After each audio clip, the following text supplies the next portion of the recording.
네, 오늘도 어제처럼 남녀가 대화 형식으로 내용을 풀어가는 형식을 취하게 됩니다. 오늘은 서로 역할이 바뀌었습니다. 저는 대화에 참여하지는 않겠지만 필요하다면 중간에 끊고 개입하도록 하겠습니다. 이번 시간에는 레위기 15장에서 18장까지의 내용을 좀 깊게 들여다보려고 합니다. 보내주신 거룩함의 확장이라는 제목의 자료를 보니까요. 이 네 개의 장이 거룩함이라는 개념을 우리 몸이라는 아주 개인적인 공간에서부터 시작해서 공동체의 예배, 또 일상, 그리고 사회윤리에까지 넓혀가는 하나의 여정처럼 보이더라고요. 네, 맞아요. 얼핏 보면 그냥 서로 관련 없어 보이는 규정들을 쭉 나열한 것 같지만 사실은 그 안에 하나의 거대한 흐름이 있는 거죠. 거대한 흐름이요. 네, 예배의 중심에서 경험한 그 하나님의 은혜가 어떻게 우리 삶의 모든 영역으로 퍼져 나가야 하는지를 보여주는 굉장히 체계적인 설계도라고 할 수 있습니다. 아, 설계도. 좋은 편이네요. 그럼 이번 탐구의 목표는 바로 그 설계도를 한번 따라가 보는 거겠군요. 이 고대의 텍스트가 개인의 몸, 공동체의 예배, 그리고 사회 윤리에 대해서 어떤 연결고리를 만들고 있는지, 또 그 흐름이 오늘을 사는 우리에게는 어떤 질문을 던지는지 함께 발견해 보면 좋겠습니다. 좋습니다. 자, 그럼 그 여정의 출발점부터 시작해 볼까요? 첫 번째 장소는 레위기 15장, 바로 우리 몸이네요. 솔직히 처음 읽으면 좀 당황스러운 주제잖아요. 몸의 여러 유출에 관한 규정들이라니. 자료에서는 이게 도덕적인 죄가 아니라 제의적인 상태라고 강조하고 있던데요. 그 구분이 정말 중요해요. 이건 나쁜 짓을 했다의 문제가 아니거든요. 아, 그런 게 아니군요. 네, 비유를 하자면 우리가 초정밀 반도체를 만드는 클린룸에 들어간다고 생각해 보세요. 근데 젖은 옷을 입고 들어갈 순 없잖아요. 그렇죠. 절대 안 되죠. 젖은 옷이 뭐 나쁜 건 아니지만 그 공간의 목적과는 맞지 않는 상태인 거죠. 여기서 말하는 부정함이 바로 그런 개념이에요. 생명과 직결된 물질, 예를 들어 피나 정액 같은 것들이 몸 밖으로 나갔을 때 고대인들은 그걸 생명력이 빠져나간 상태, 그러니까 죽음의 그림자가 드리워진 상태로 이해를 한 겁니다. 아, 그러니까 생명의 근원이신 하나님의 거룩한 임재 앞에 나아가기에는 일시적으로 부적합한 상태가 되었다. 이런 의미군요. 죄책감의 문제가 아니라 그야말로 상태의 문제라는 거네요. 바로 그거죠. 그런데 이 부정함이 다른 사람이나 물건에 접촉하면 전염된다는 개념도 나오잖아요. 이 부분이 되게 흥미롭더라고요. 바로 거기서 신약의 엄청난 반전이 일어납니다. 자료에서도 혈루증 앓는 여인 이야기를 핵심 예로 들고 있죠. 네, 맞아요. 레위기 15장의 원리대로라면 12년간 계속 피를 흘려서 부정한 상태인 여인이 예수님의 옷에 닿는 순간 예수님이 부정해져야 맞아요. 그게 전염성 부정의 법칙이니까요. 그런데 결과가 어떻게 됐죠? 정반대였죠. 오히려 여인이 깨끗해졌어요. 바로 그거예요. 여기서 레위기의 모든 규칙이 그냥 뒤집어지는 겁니다. 구약의 원리대로라면 부정이 거룩함을 오염시켜야 하는데 예수님에게서는 거룩함이 부정을 집어삼키는 현상이 일어나요. 와, 말하자면 거룩함의 전염이 일어난 거죠. 이건 당시 사람들에게는 정말 세상을 뒤흔드는 개념이었어요. 부정함보다 더 강력하고 더 전염성 강한 거룩함이 존재한다는 걸 보여준 사건이니까요. 와. 거룩함의 전염이라니 관점이 완전히 달라지네요. 결국 15장은 내 몸의 상태가 하나님의 거룩함과 무관하지 않다는 걸 깨닫게 하는 그런 출발점이군요. 내 몸에서 일어나는 일들을 통해서 생명과 죽음의 경계를 인식하게 만드는 장치인 셈이네요. 되어 있다는 인식의 시작이죠. 그런데 한 사람의 몸이 정결해지는 것만으로는 부족하잖아요. 그렇죠. 이 문제가 공동체 전체의 죄와 연결될 때 스케일이 완전히 다른 해결책이 필요해져요. 그게 바로 다음 장의 이야기입니다. 맞아요. 한 사람의 몸이 아니라 공동체 전체, 이스라엘이라는 나라 전체가 쌓아온 1년치의 죄와 부정함을 해결해야 하니까요. 그 거대한 리셋 버튼이 바로 16장의 대속죄일 용키푸르군요. 1년에 단 한 번 대제사장이 이스라엘 전체를 대표해서 지성소에 들어가는 날이죠. 맞아요. 그리고 그 의식의 시작부터가 굉장히 상징적이에요.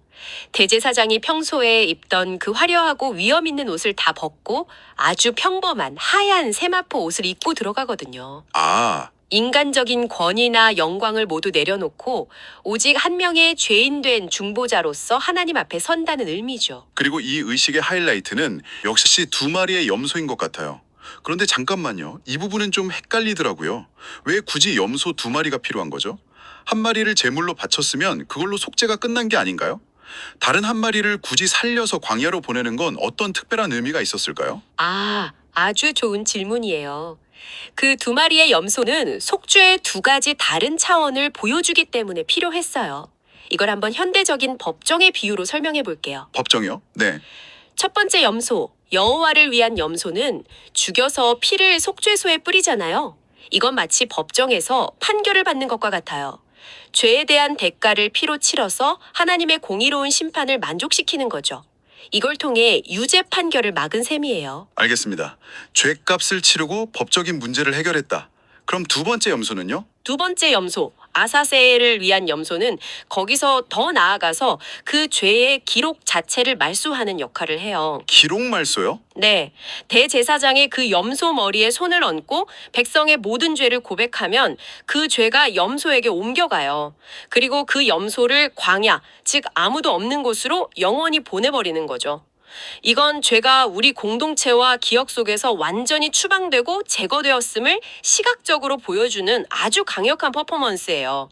판결을 면했을 뿐만 아니라 범죄 기록 자체가 사라진 상태가 되는 거죠. 와, 판결과 기록말소라니. 비유가 정말 확실하게 와닿네요. 죄의 값을 치르는 것과 동시에 죄의 존재 자체를 우리 삶에서 완전히 도려내는 것. 이 2가지가 다 필요했군요. 바로 그거죠. 히브리서가 예수님이 이 2가지 역할을 단번에 완성하셨다고 말하는 게 바로 이 의미였군요. 정확해요. 자신의 피로 우리의 죄값을 영원히 치르셨고 또 우리의 모든 죄를 짊어지시고 십자가에서 죽으심으로 죄를 우리에게서 영원히 제거하셨죠. 이 대속죄일의 복잡한 의식이 가리키던 실체가 바로 예수 그리스도였다는 겁니다. 자, 그럼 이제 개인의 몸도 공동체 전체도 대속죄일을 통해 깨끗해졌어요. 영적으로 클린룸 상태가 된 거죠. 그렇다면 이 깨끗해진 상태를 어떻게 일상에서 유지하며 살아갈 것인가 하는 문제로 자연스럽게 넘어가게 되네요. 아마도 가장 기본이 되는 일상의 행위는 먹는 것일 텐데 17장의 주제가 바로 그건가요? 맞습니다. 거룩함은 예배당 안에만 머물지 않고 우리의 식탁으로 내려와요.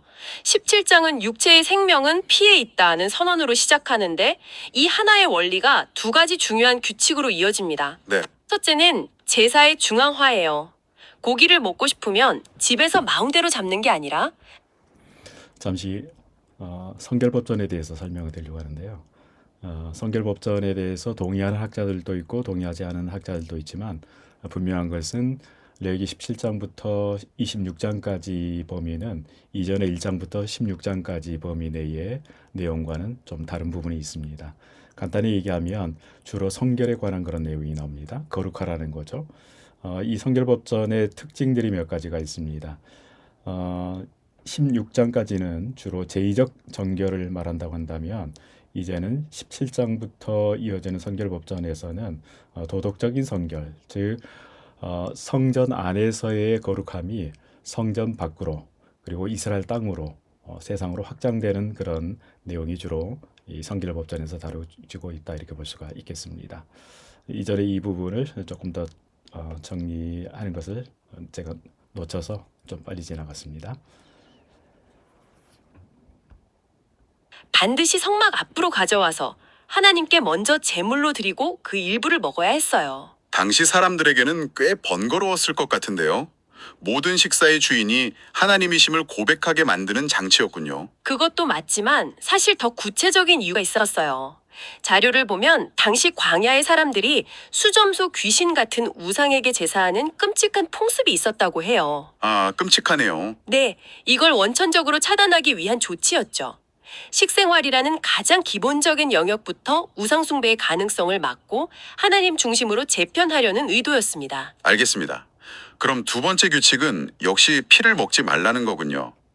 그런데 전문가님, 솔직히 현대인의 관점에서 보면 이 피에 대한 규례는 좀 과하거나 비과학적으로 들릴 수도 있을 것 같아요.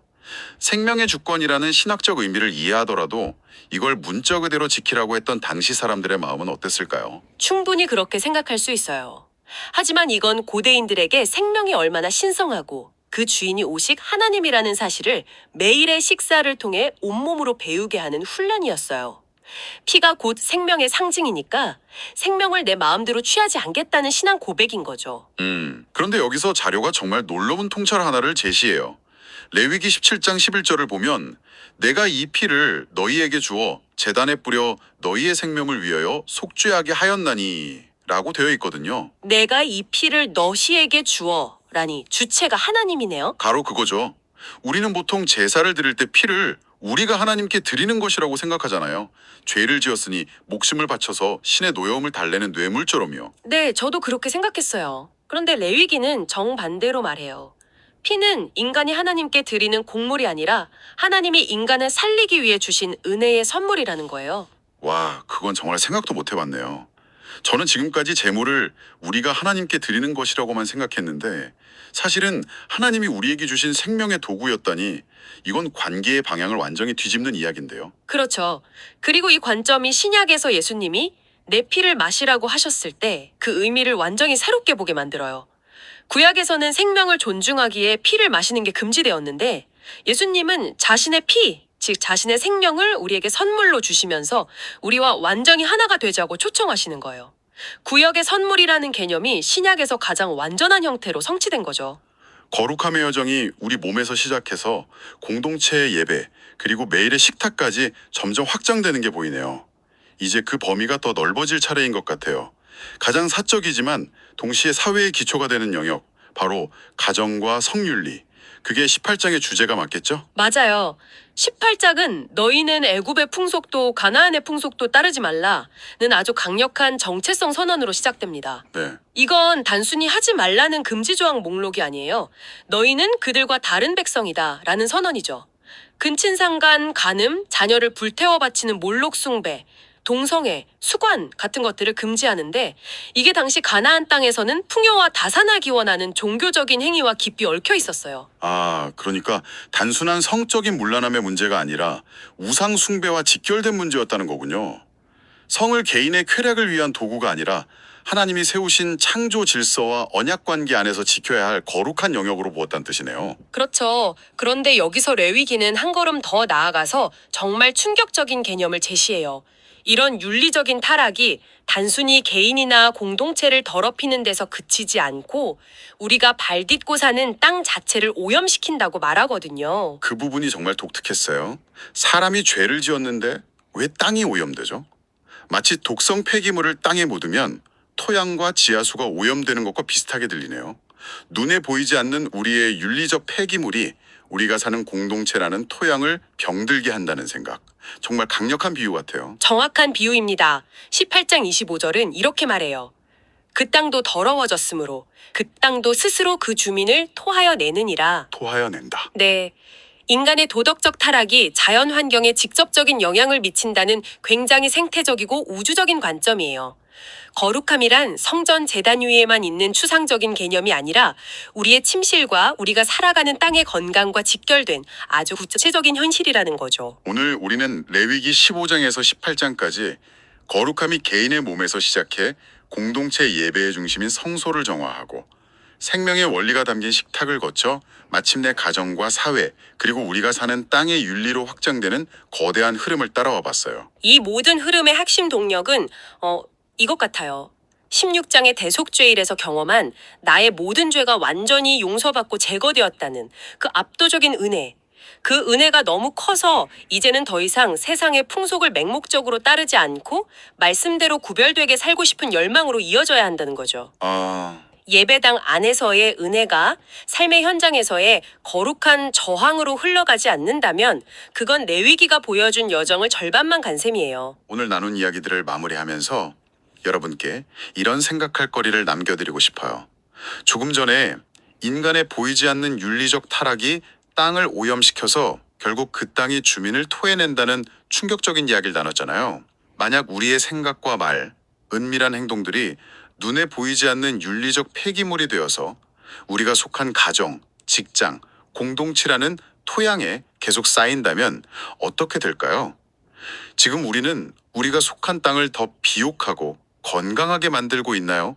아니면 우리도 모르는 사이에 오염시켜서 조금씩 황폐하게 만들고 있는 건 아닐까요?